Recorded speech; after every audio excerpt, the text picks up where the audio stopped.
This is Day One Mentality, where we talk about the number one thing that has the ability to make or break your dream, your mentality.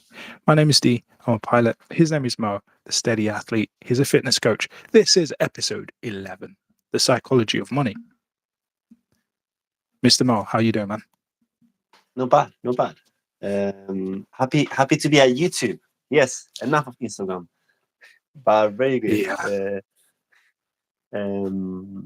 The week, enjoying the nice weather. I don't know. I don't know if it's me, but I look tanned in here, bro. I like it. Yeah? Do I look tanned, yeah? A Yeah. little bit. Listen, don't make fun of me. I've actually got a tan line. I usually see it like when I'm flying because obviously the lighting's quite good. And where my t-shirt stops, it's actually darker and it's lighter. You can probably see it there. So don't laugh, man. I am tanned. I'm not laughing at you. No, you are laughing at me. Or you think black people can't tan? Come on, man. That is some 1850s thinking, bro.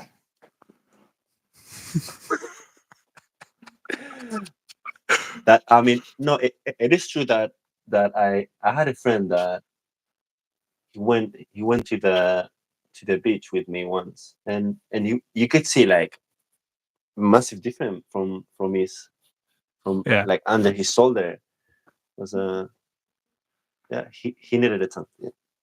There you go.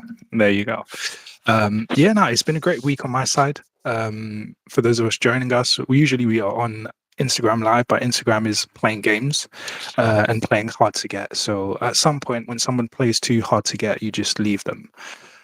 So that's what's happening with Instagram. So here we are on the YouTube. So welcome to all of you who are joining us. As you can tell, Mo has a very eccentric personality.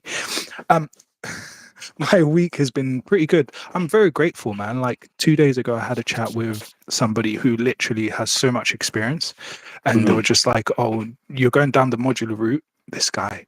Sorry. You're not serious. I need to get used to it. I'm sorry.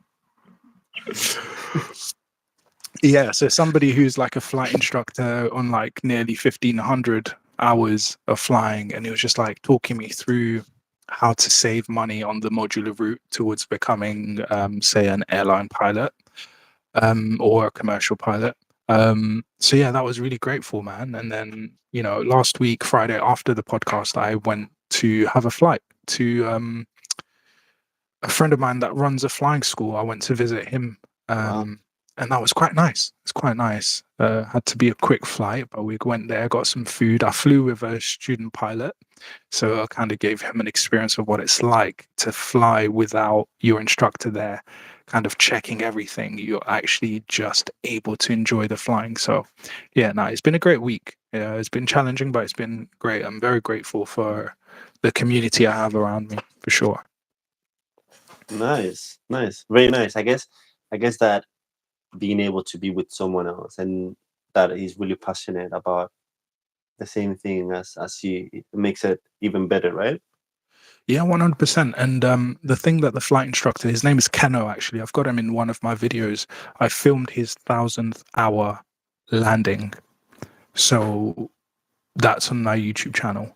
But one of the things that he said, where he notices people fall out of the journey, they give up because it's such a marathon, right, to become a commercial pilot. But people fall out when they are not connected with others, where they can bounce off energy, where they can get a bit of advice, because sometimes someone else has got something that you're not necessarily good at, and when you kind of come together, it helps you because they can help you and explain things in a different way that helps you, and you can explain things to them in a way that they get it and it helps them. So yeah, that's one of the things that really helps people keep on the journey, is just bouncing that energy back and forth. So yeah, don't be isolated. Whatever you do, do not be isolated. You don't need the whole world, but just a few good people in your inner circle, in your team, that are really for you, I think is essential. I agree. Good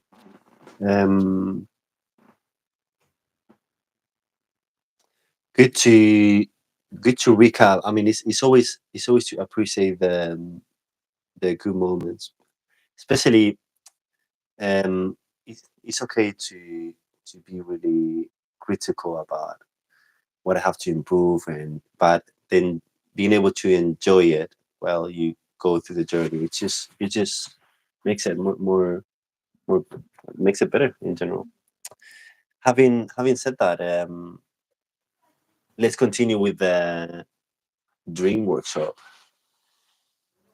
Dream workshop is when we uh, put forward a goal, and then we're able to, to challenge ourselves, saying like how you gonna complete that, and why not about making it bigger, because a thing that we tend to put our goals too low when we see that there should not be a limit into them. So here we try to push ourselves a little bit higher, saying, "Mate, you can do better," and you know that, yeah. So D, what is the dream? What is the goal that you would like to achieve? What's something? So a goal that I'm going to put forward for today, something I Mhm. definitely want to do this year, is get my night rating. So Okay, that basically allows me to be able to fly in the night. as a pilot. Okay, Yeah. okay, Well, as a fish. as a fish. What do you mean as a pilot? Of course, as a pilot. I mean, I don't know. You got 90 seconds. Yes, Yep. Let's go. starting. Go. hmm How you gonna achieve to become a or to get your night rating? I think first I need to plan financially, really, because it's going to be a little bit of money, but it's not too much because it only takes about 5 hours to basically get the night rating. So the best time to do, I've been told, is in the autumn. Hmm. In the autumn season, is the best time to do it. So I'm gonna have to use the aircraft that I normally use, but fly to a different airfield where they do night ratings. And I need to find an instructor actually who Hmm. will do night ratings with me. My next question was going to be who can help you with that? Yeah, so there's a couple of flying schools I can go to, or there is instructors I can reach out to that can do that. Hmm. Are you gonna contact them? Yeah, I just need to When get through through the current phase, which is I've got my assignments for my degree over the next couple of weeks. So once I get through those, I think then I can really think strategically on the next steps of flying. when are you planning to to get this night rating? So hopefully end of October. Okay, and that's it. 90 Perfect. seconds. Brilliant.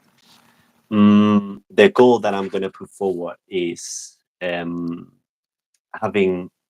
get to a point that I would need to have 3 people working under Activikids, which is a company that I started to provide uh, camps for children during holidays.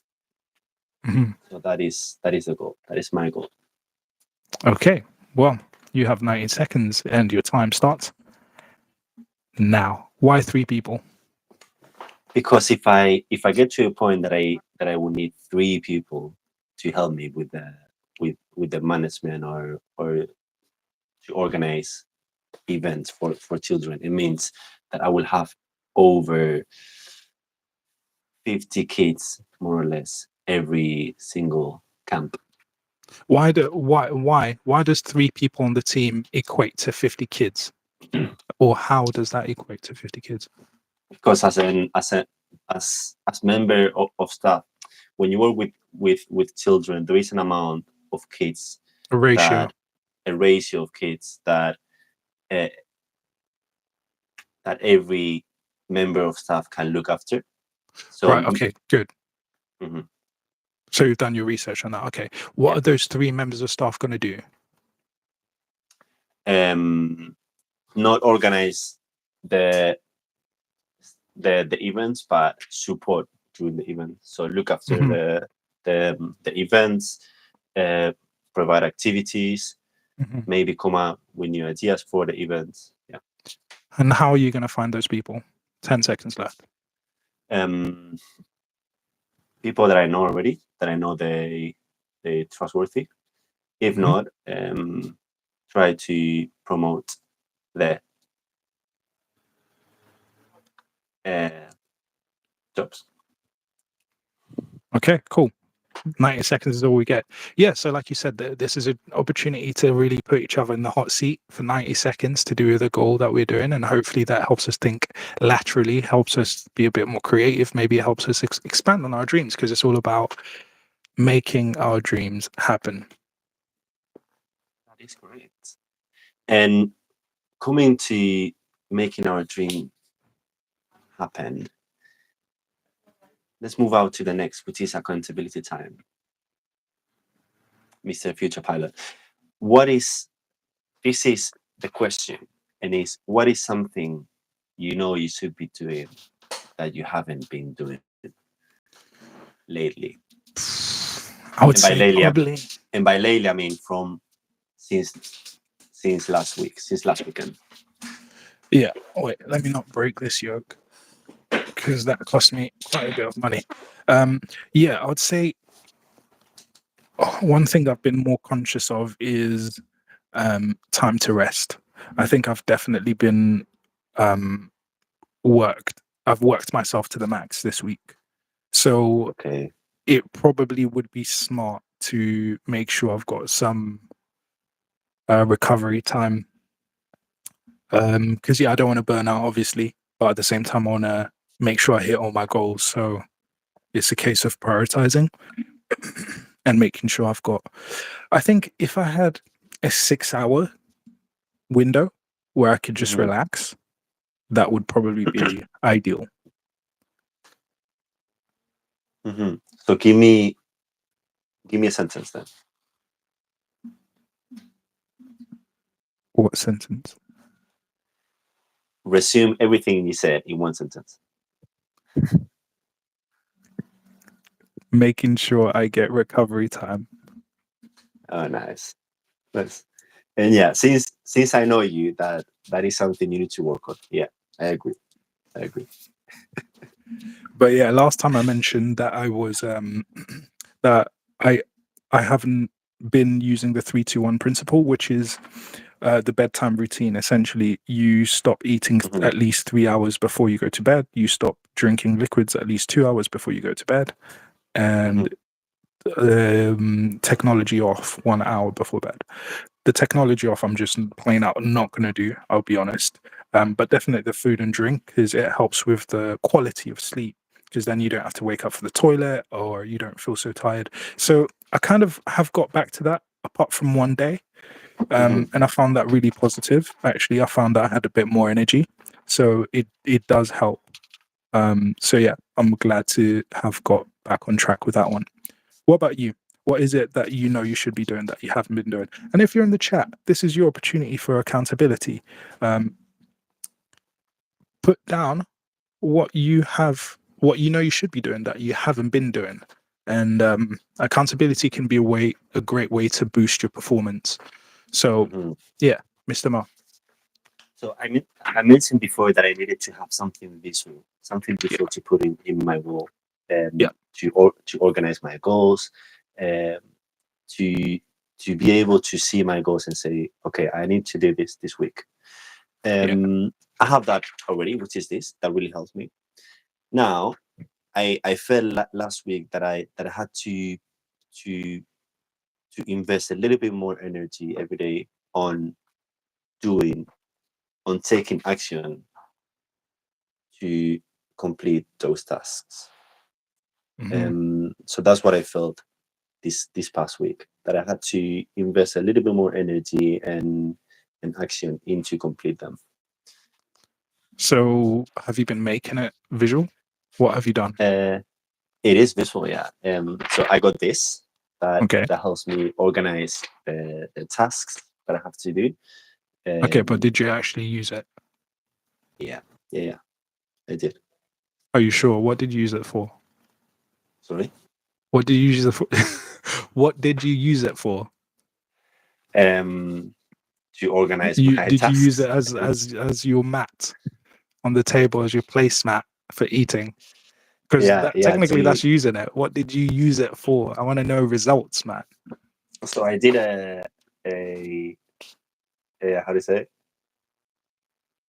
A I was gonna make a joke, but mate, I used it. I Okay, had tell I me had about how you used it. What I what had was the a result? I had 9 tasks that I had to Yeah, do. For example, yeah, upload more videos, yeah, study for complete a lab report, study yeah, for an exam. yeah. What else do I have? Doing some paperwork, uh, organize things for day one mentality, those kind Mhm. of things, and it really helped. How did it help? It helped in a way of like because my brain, I know that I have to do things, or I have to do things, I have to do this, I have to do that, Yeah. but being able to organize, I have things to do, but right now it's more important. It's more important for me to focus on finishing my lab report, for example, Hmm. and later I can continue with uploading a video. You know. Hmm. So just ordering your tasks and organizing yourself that way. All right, fair dues. This Yes. guy, bro. Hey, no one wants to see that, man. Come on, let's focus. This is about the Oh, psychology sorry. of money, bro. This guy, I There we swear, go. we should There we have go. never give this. Whoever gave you a phone made a mistake, bro. They should have Hey, never given you a phone, this is bro. this is a tool that YouTube give us to use. You know what I mean? Yeah, and you're using it irresponsibly, man. Irresponsibly. This guy. This guy. What's up to Crime Fighter 2012? What are you saying?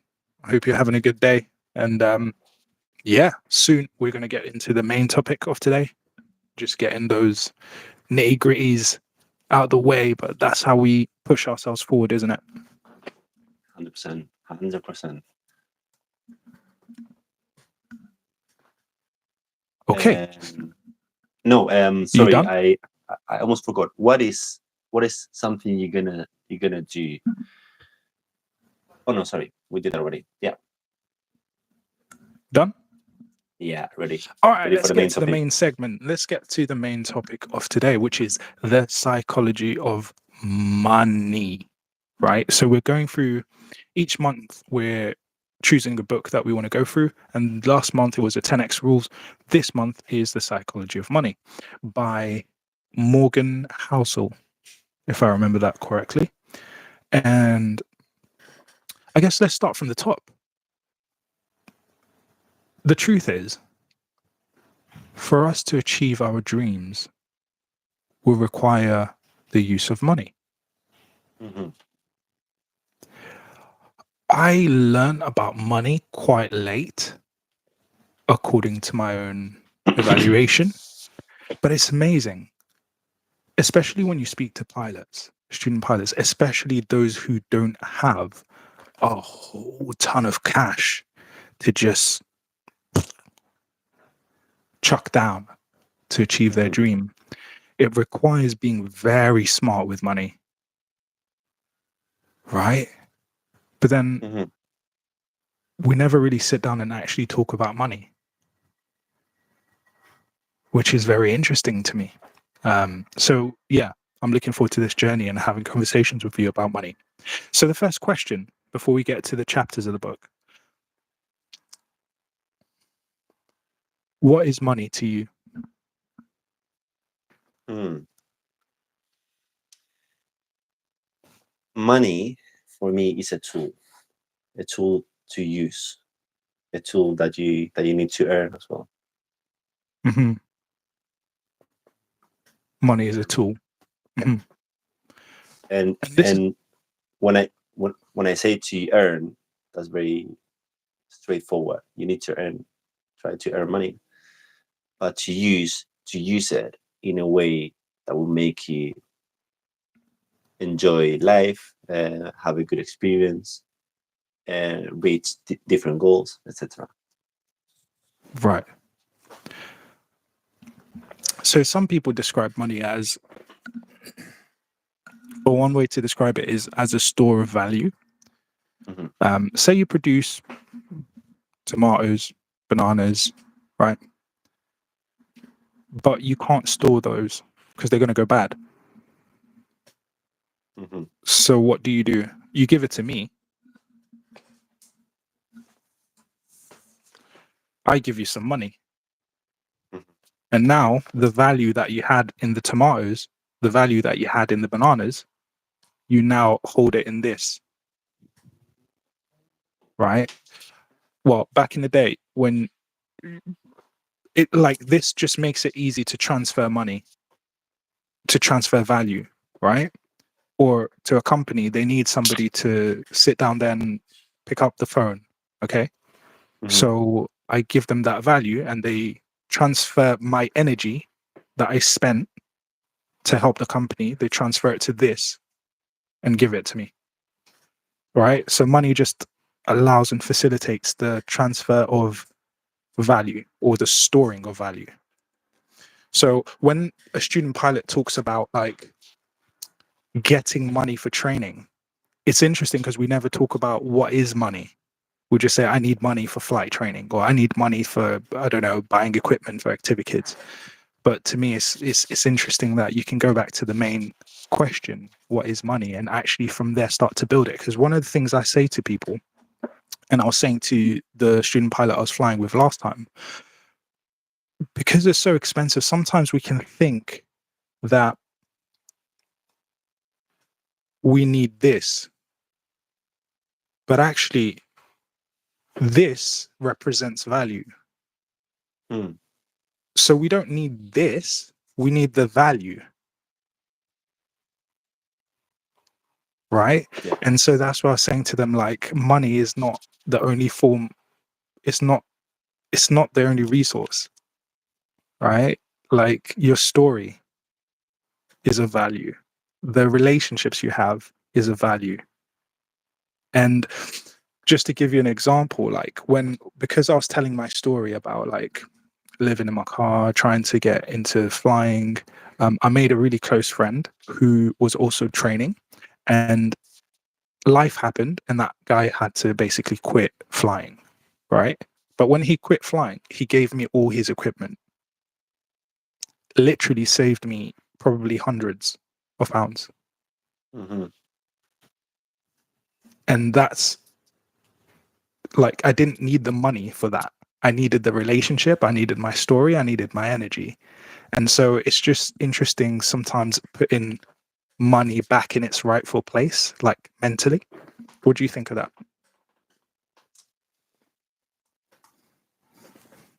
It makes sense because it's just if you have money but you don't know how to use it, how to invest it, or where to put it in, eventually it won't get you anything. No.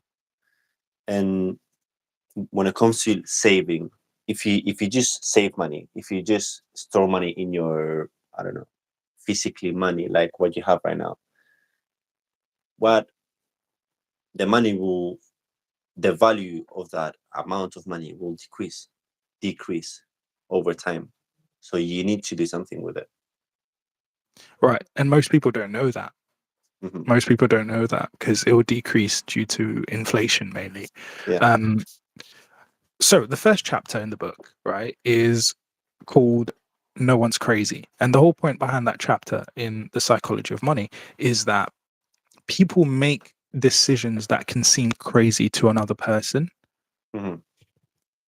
but to them it seems sane because how we use money is Hmm. determined by the life experiences that we've had, right? And this is something that we don't usually think about. How we use money is determined by the life experiences that we've had, and that shapes our attitude towards risk, towards how we say, whether we save money or we spend money, or whether we spend more money than we have.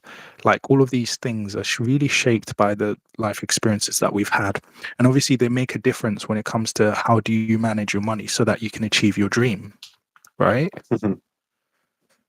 To give you an idea, one interesting story that he brought up was like, and this book was published in 2020, right? He talks about the fact that people in America, for example, the average person wouldn't be able to deal with a $400 emergency, Mhm. right? Because of the lack of savings. But the people who spend the most on lottery tickets are also poor people. So it seems like, wait, the people who have the least money actually spend a lot of money on like the lottery. How does that make sense?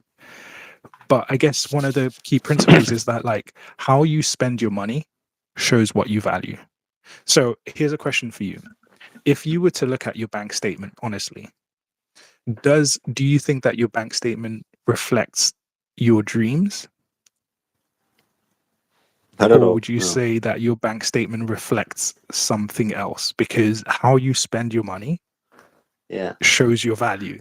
And and this is why people feel so funny about showing their financial details. Because like Mhm. it just tells such a story about you. Like, if you really want to evaluate yourself, check Mhm. your bank statements.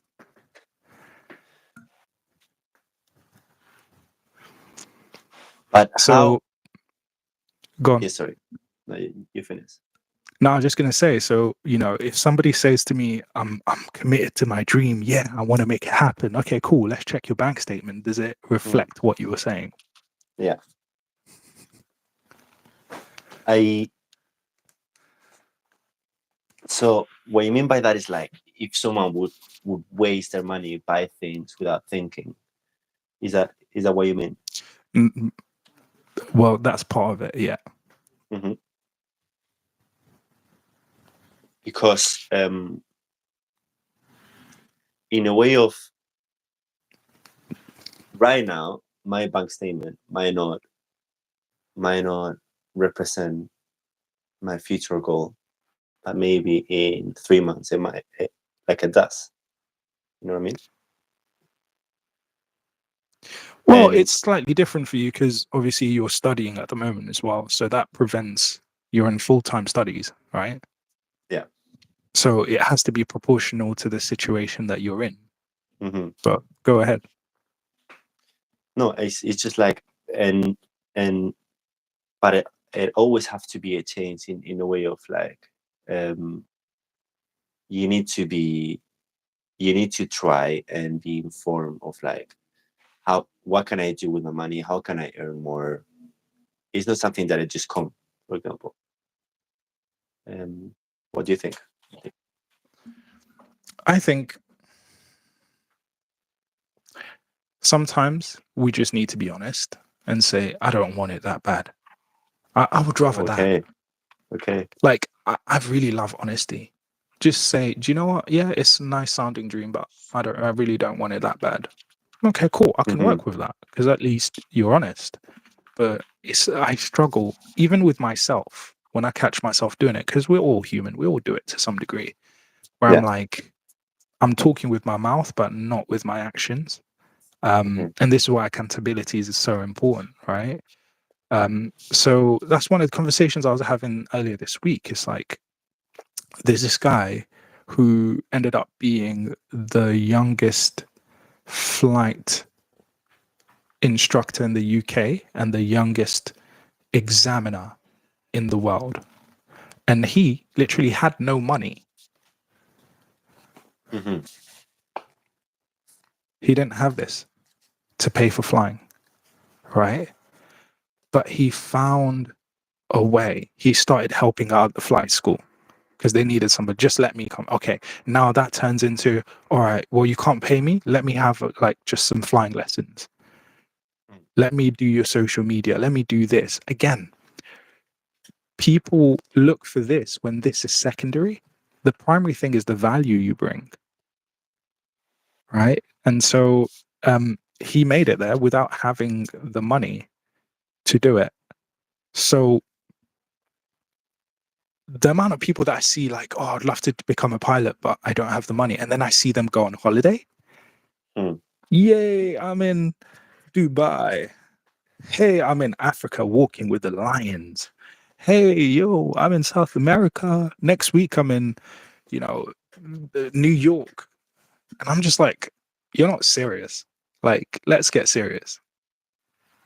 Like, there's no way you can go on holidays. So, like, one thing I tell people, especially when they get close to me, is I don't go on holidays. I don't do holidays. Mm-hmm. I just don't, because I'd rather spend that money on flight training or like building my hours than spend that money going off on a holiday. And then when it's finished, it's finished. But if I spend it on flight training or flying somewhere, I'm actually building hours and it's an investment, you know? So yeah, I think people just need to be honest. That's what I think. I think people just need to be honest. And so how you spend your money kind of really tells a story about what you believe. I also think that the upbringing has a really big influence on how you manage your money and how you're able to earn more.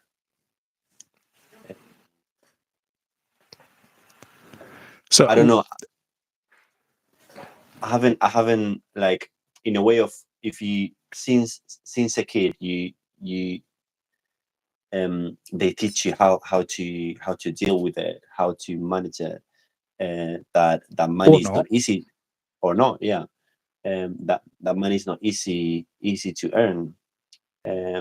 Since then you have that mentality, you would appreciate it more, and then see it also like as a tool, not as the main thing that it comes to achieving something. So talking about upbringing, interestingly in the book, he says there's this guy. Oh, I don't know what his name is. I'll probably find his name at some point. But there's this guy that basically found that if somebody's rich, their brother is likely to be rich as well. That there is a higher correlation in their income as brothers than there is even in their height. Like their height and their weight is more likely to be different than their income. And so that backs up what you're saying. It's like their experience growing up and the ideas that they're taught about money has a huge impact to the point where brothers are similar in their income more than their heights are similar. And it's in a way of like, you will be able to it's just not being so feeling having the emotion of like, I have to do this, because otherwise in a way of like, if there is in your family there is no experience, if there is no experience, no one to teach you about how to deal with it, it makes it harder, you know what I mean? If it's just you in your family since a kid with the mentality of like, if I want to achieve my goals, I need to earn money to become a pilot, from a pilot this, to use it as a tool, it is difficult to actually learn that from yourself, I think. Yeah, I mean, so chapter 2 talks about luck and risks. And the whole point of chapter 2 is that luck and risk play a part in everything. And I think what he means by risk in this chapter is more like bad luck. right? Good luck, bad luck, all right? And it plays a difference where you were born, who your parents happen to be. Makes a huge difference as to what you start with and what ideas you're, let's say, exposed to. Like you're saying, for me, when I grew up, I wasn't really explicitly taught much about money.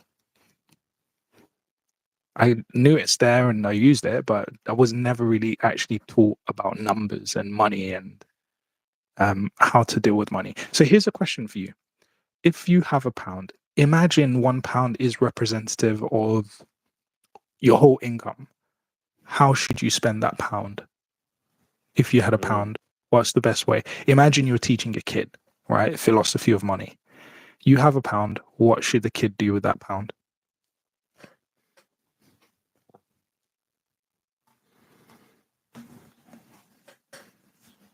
The kid should. Anyone, not to cut you, but anyone got any ideas? Put it in the chat, please. If you were teaching a kid how to spend a pound, and imagine that pound is representative of just income and how you should treat money, how would you tell that kid to spend that £1 or that $1? It would have to be like a percentage going Okay. to savings. So, for example, a 15% going to savings. I'm just making this up. But, Yeah, go for it. Go for it. It's interesting exercise. Go for it. And then another 10% into investment, for example, and the rest it will be like into life cost, etc. But it is interesting to put it in perspective or try to work on it with just $1 or £1. What is Yeah, your because answer it's to your just the question? philosophy. It's the philosophy. Yeah. I won't tell you what my answer is, but I'll tell you what Jim Rohn taught me. When I say taught me, I mean I watched some YouTube videos and I heard him talk about it. That's what I mean when I say taught me. But Jim Rohn's idea, which I think he got taught, is okay. So 70% of it you can spend, right? Which is what you're saying, life costs, right? 70% spend, 10% passive income or passive investment, which would be saving, right? It's not doing anything, it's kind of just there. So it's passive investment, but it's getting some interest. Then 10% active investment, right? So maybe that's in the stock market, maybe that's in whatever it is, maybe that's giving it to somebody who's doing a business in hopes of you getting a return. So that's active investment. And then the last 10%, give it away. Charity, help somebody, something like that. Yeah. So 70 pence use for yourself, 10 pence give it to charity, 10 pence passive investment, yeah, and then 10 pence active investment. What'd you make of that? I make of it of like, if I'm in a situation that I feel like 10% give it to charity, it will put me in a situation that I won't be able to. Do I still have to do it? You know what I mean? If I feel like I am in a situation that I actually need that 10%. What do you think? I mean, 10%, it completely depends, but yeah. Of course, always giving is always good. It's always good. But what if someone is in a situation that is in need? You tell and me, not what do you think? and not in a situation to help. What should they do?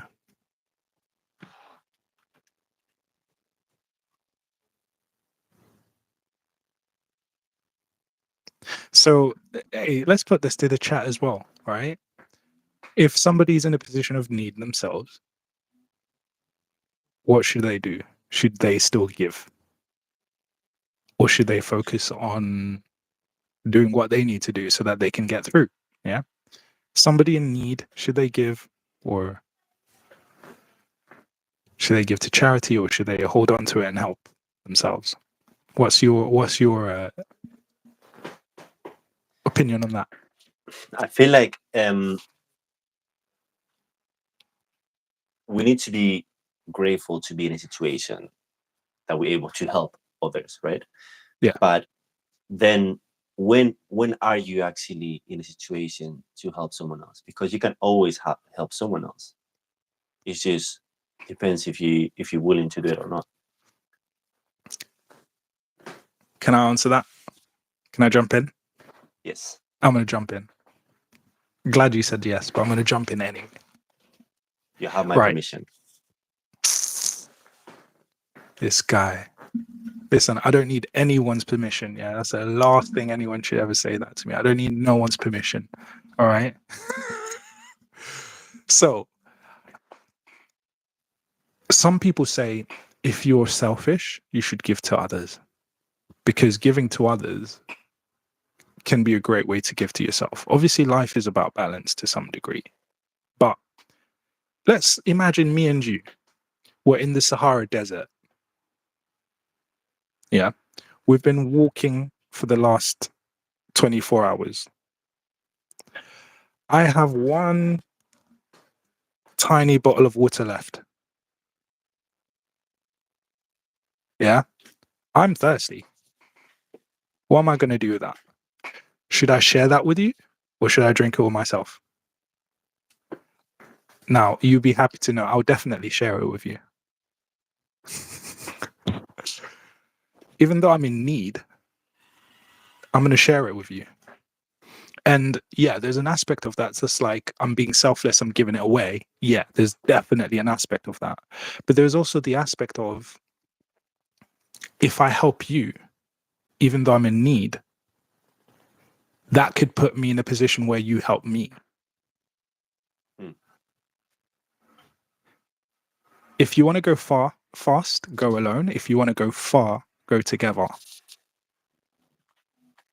That's my quote from The Walking Dead, of all places to quote from. I'm quoting from The Walking Dead, one of the best TV series. Anyways, I won't get into that debate. But yeah, that's the point. Like, there's always a way you can help.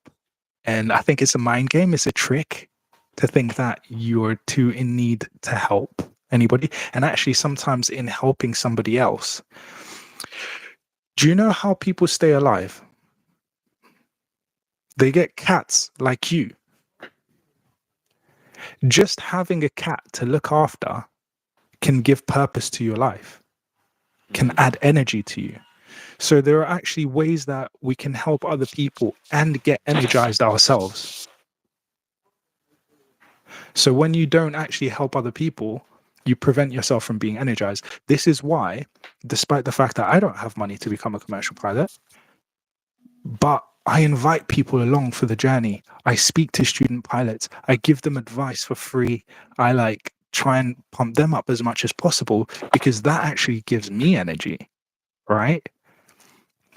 And then if they're successful one day, right, and they become a commercial pilot, even if I'm struggling, they're going to, I remember that guy. That guy had my back. His name's D. Yeah, he's got that brand called Future Pilot 901. Like, now that I've made it, let me try and help him, because he was a huge help to me. He helped. And even if they don't do that, you might come along and you know that D is the type of person who helps other people. He's never helped you, but you know that about D. Wow. He was struggling to do his own flight training, but still trying to give out flying scholarships. Even though he doesn't have all the money for his own training, but he's still giving out flying scholarships so someone else can have something to get into aviation. Do you know what? I respect that. And even though you never gave me the scholarship, I'm in a position to help you. So I'm going to come in and help you. So it's like, sometimes we have to think of it in a bigger way, you know? What do you make of that? Yeah, what what can I make of that? It's just my my question before you said all of this is like, can everyone be in a position to help? And my answer now is yes. Do you know what? Like in my journey, even just people asking me how it's going, that's helpful. Even Mhm, people saying, "Do you know what? Keep going." That's helpful. People who gave me some money, that was helpful. So there's like always different levels of helping. mhm, So I might not be able to give you £30,000, but mhm, maybe I can give you £5. My, I think I told you this story a little while ago, but my cousins, my younger cousins, when I first started my journey towards like flight training, Christmas came. And because they're younger cousins, I don't expect anything. I don't expect anything from anyone, anyways, during Christmas, but least of all the younger ones. But they got money from their parents and they turned to me and they were like, "Do you know what? Here's £15 towards your flight training." Now, £15 is not going to pay for everything, but here's £15. And then the other one was like, "Here's £10." Like that was valuable to me, especially when somebody knows that you're giving them, even though you're in need yourself. mm, That in itself builds a relationship. And remember, like, this is secondary. Like, this is just a reflection of value. That's why it says, um, I promise to pay the bearer on demand the sum of £20. It literally says that. This is just a promise note. mhm, It's like me writing you a letter and saying, "Oh, Mo, if you're holding this paper, I promise that I'll give you 5 bananas, 5 apples, 5 oranges." That's all it is. mm, It's just the value is the actual apples, it's the actual oranges, it's the actual fruits. This is just a reflection of that. And so, in that situation where my cousins gave me like £15, £10 towards my flight training when I was struggling to afford it, like the value is the heart that they were showing towards me. It's not how much they gave me. They could have given me £1 and it would have still meant a lot to me. mm. It's the heart behind it. Yeah. And do you think there's any chance that they will be stuck in a situation and I don't go and support them? No way. Right? So it's all about value. And this is why I tell people like, you don't need money to start flight training. You really don't need money. You need resources, but you don't need money. Mhm, Money is just one form that resources can take, but your relationships are a resource. Your energy is a resource. Your time is a resource. Your story is a resource. Your dream is a resource.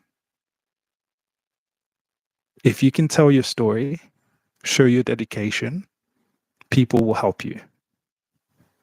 I know because it's happened to me, you know, and that's So something I've been very grateful for. so here's a question. How what is your relationship with money right now? And and That's a good question. what's the difference between the D 5 years ago? Money, money, money. I want lots of it. That's my relationship. That's my relationship with money. I want lots of it. I want money, money growing out my ears. Money. Listen, this is, I want You got money. over there. You got more than in my bank account. So I hope you spend the well. Listen, I want to make it rain. All right. That's my current relationship with money. Very toxic. uh, right. Clement Rono in the chat says, I love your point of see here, I'm can't even read. I like your point of explanation. Money is only one aspect of the totality of things. 100%. Couldn't agree more. Couldn't agree more. And that's it's a difficult concept sometimes to help people understand, and even to get myself to understand. Um, my whole thing changed when my friend told me, money is not your problem. Like, if you have the mindset for it, you will figure out how to get the money. And he was right, because I figured out I now hold a private pilot's license. I figured it out somehow. And now I'm working towards the commercial license, and I'll figure that out somehow. But money is secondary. So that's the relationship I have with money. To be honest, like, I don't really spend, I don't dress in the most like expensive clothes. Like, those are things that I stopped thinking about, worrying about, because I'm like, it doesn't really matter. Now, does that mean I don't waste money? No, because no one's perfect. There's probably little ways that I waste money, but I don't go out socially that much. Because again, I know that I'm in a phase, right? I'm in the investing phase. Here's a quick story, actually. And this touches on a principle in the book, which is like confounding compounding. I think that's chapter 4, which is really about like doing tiny things but over a long time. And he tells a story of Warren Buffett, right? And his success, that actually, because he started so early, investing when he was 10, making good investment decisions over decades, then led to a place where he could accrue all of that wealth. And actually, this is back in 2020. I think according to the book, his net worth was around 85 billion, I think, something like that. And apparently 82 of that came after he had turned 50. Right? So it's just about really making those small decisions. And one of the things he talks about later in the book is like getting average returns over an above average amount of time. Sometimes we can look down on the average returns when it's like, the quote is, investing is the skill, but time is the secret. Investing is the skill, time is the secret. It's not just about having the skill, it's about, like, even when we talk about daily habits, right? You spoke earlier about using this visual thing, and it can seem like a small average thing, but do that over an above average amount of time, suddenly you become way more efficient over the span of 10 years than you would have been, right? So when I first started like investing, and I had reasons not to invest, but I'm invested in like crypto, I'm invested in stocks, I'm invested in ETFs as well. And I remember when I first invested, literally, I started with a minimum. I put down $10, right? And I remember saying that to somebody, and they're like, "Oh, you're investing now?" I was like, "Yeah." Like, "Well, how much?" Well, like, I pretty much just put $10 every week. And they're like, "But you're gonna need more than that, though." But you're gonna need more than that, though. Was he Indian? Yo, hey, listen, I don't condone this guy's behavior. I don't know him. Guys, this is the first day I've met this guy. I don't know what he's talking about. We're not in any way like associated. You made me make that joke. It's not my fault. Yo, I didn't make you do anything. Anyway, you made your own decision. But the point is, that was 2 years ago. That was $10. Now my portfolio is well into 4 figures. And some of my returns are like 200% return. Some of the returns are negative, but some of them are 200% returns. And either way, the point is, it had to start with $10, but now is well into 4 figures. Because obviously you have to balance how much risk you want to take, and never invest more money than what you're willing to lose. That's the other mistake people make. It's like they put too much, and then when the market goes down or whatever, they can't ride the wave. Whereas if you invest what you're able to lose, and I'll come on, like how much money do we waste? Right? How much you can sacrifice one coffee a week or whatever it is you like buying, one pack of cigarettes a week, whatever it is you do, and instead invest that money. And it's a small amount, but a small amount over a really long period of time. By the end of it, you could be in a much different position. Again, in a better position to make your dream happen than if you don't do it. And sorry, continue. no, just to finish my point, like one of the things in the book that he talks about is the fact that because let's say good luck and bad luck has a part to play in success and failure. Just because you do all the right things doesn't mean that you will have success. And that's very true. That's something that everyone needs to face. And that's why you need to decide what game you want to play, win or lose. And I honestly decided I want to go for becoming a pilot, whether or not I win or lose. That's what I want to do. But the thing is, if you don't put yourself in the game, then you automatically lose. At least by trying, you give yourself a chance. If you don't try, you automatically fail. If you don't try investing, if you don't try going for your dream, if you don't try actually doing whatever it is that you don't think you have the money for, if you don't try, you definitely lose. If you try, maybe the odds are stacked against you, but at least you have a chance. To you. And let other people say no to you, to your skills.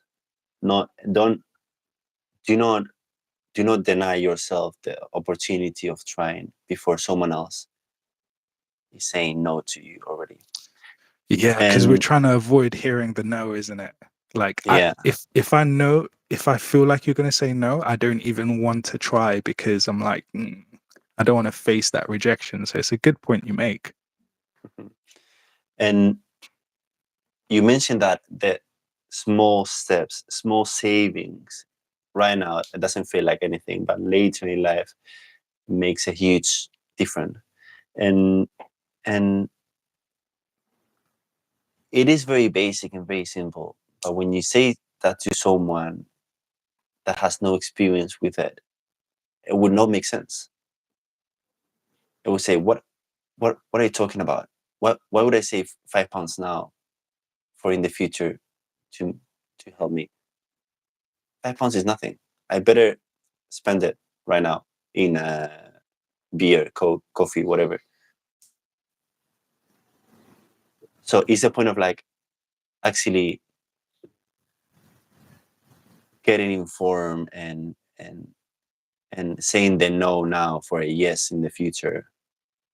That it actually help. So it's like the mindset that you have more than the money that you're actually earning.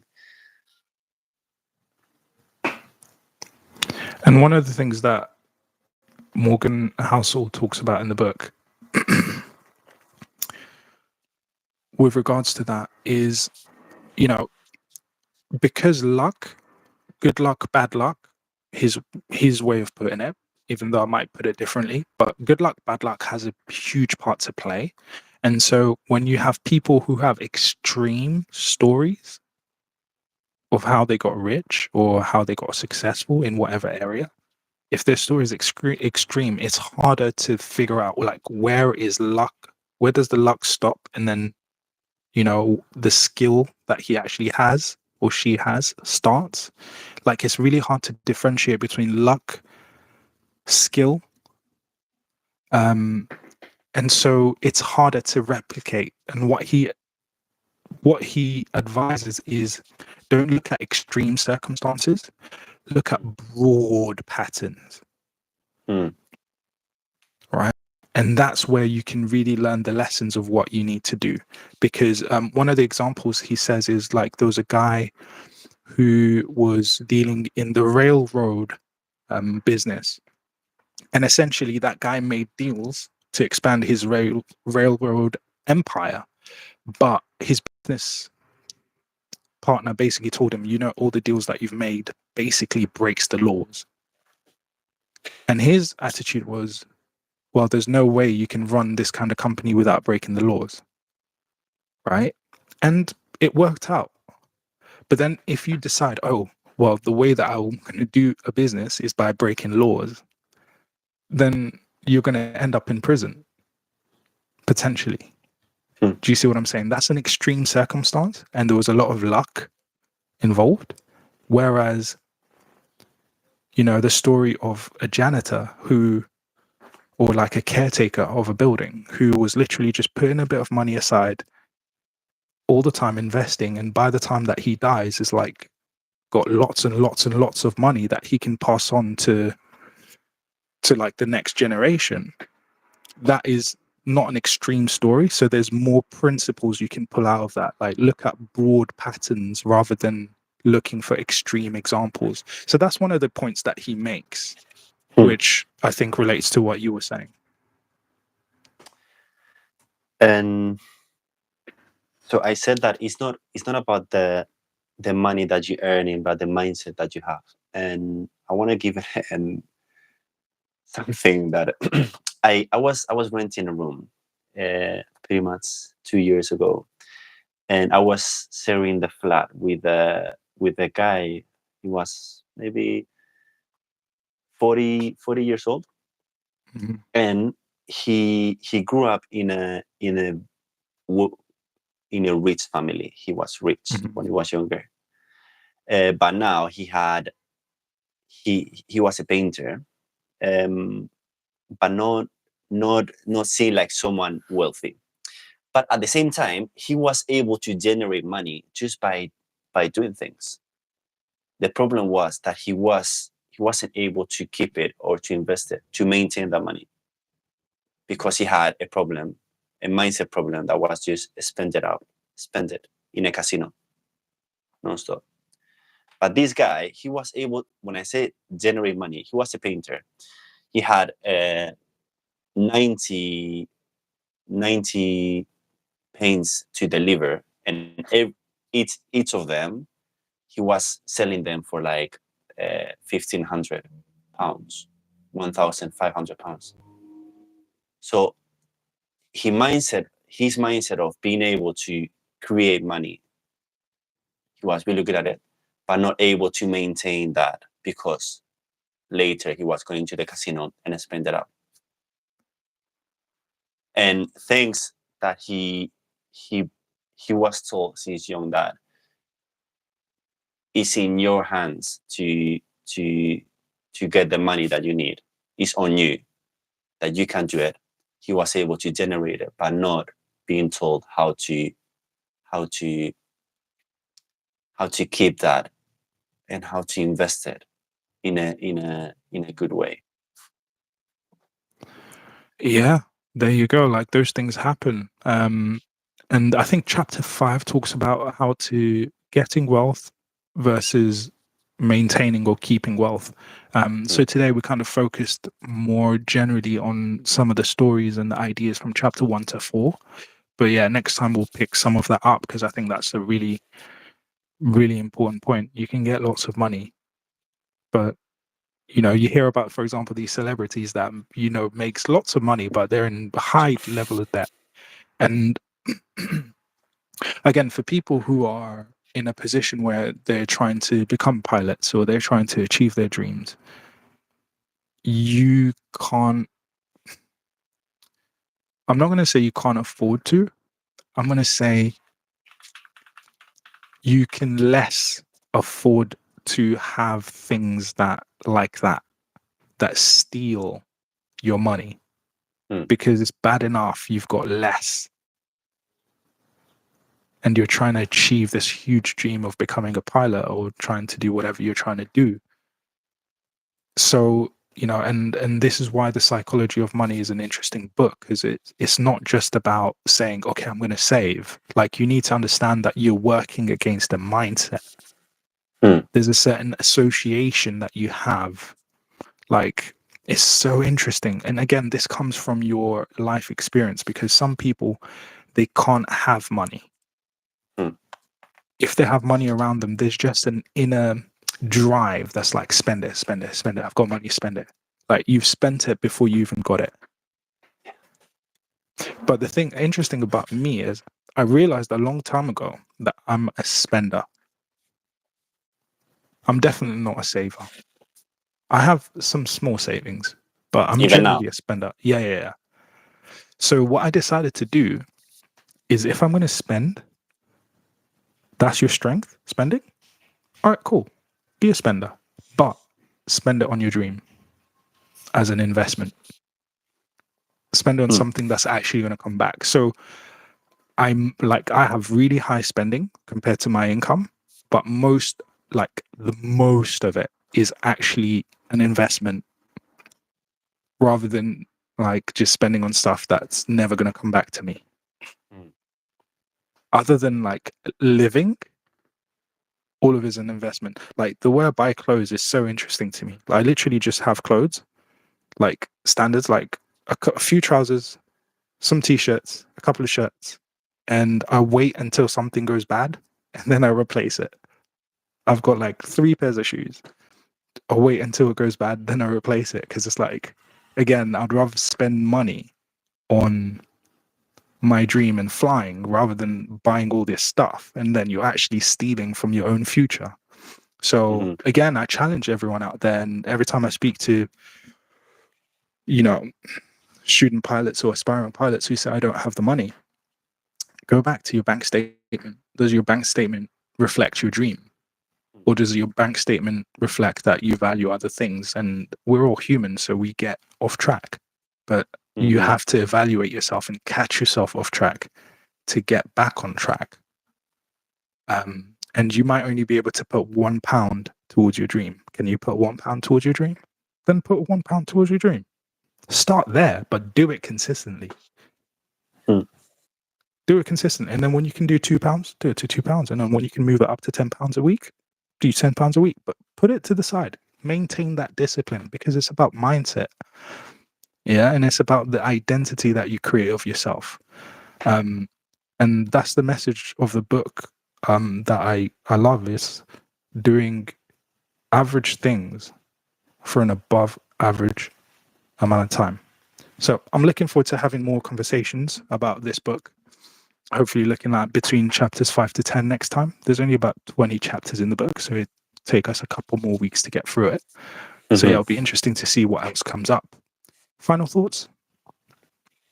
A few more, but I think it's better to keep them for next chapters. Final thoughts. Wrapping up thoughts. Really interesting.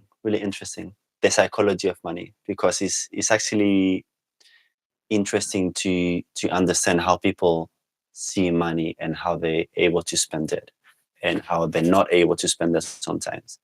So really interesting. Perfect. And for those who have joined us, thank you very much. For those who have contributed to the chat, thanks for your contribution. For those watching this after the fact, leave your comments down below. Let us know what you think, what stood out, and share any nuggets, because the more we help each other grow, the more satisfaction we have in life, and the more we can achieve our dreams if we work together. If you want to go fast, go alone. If you want to go far, go together. All right, peeps, that's all from us. Until next time, this is Future Pilot 901, reminding you to live your dreams. And steady athletes, to enjoy the process.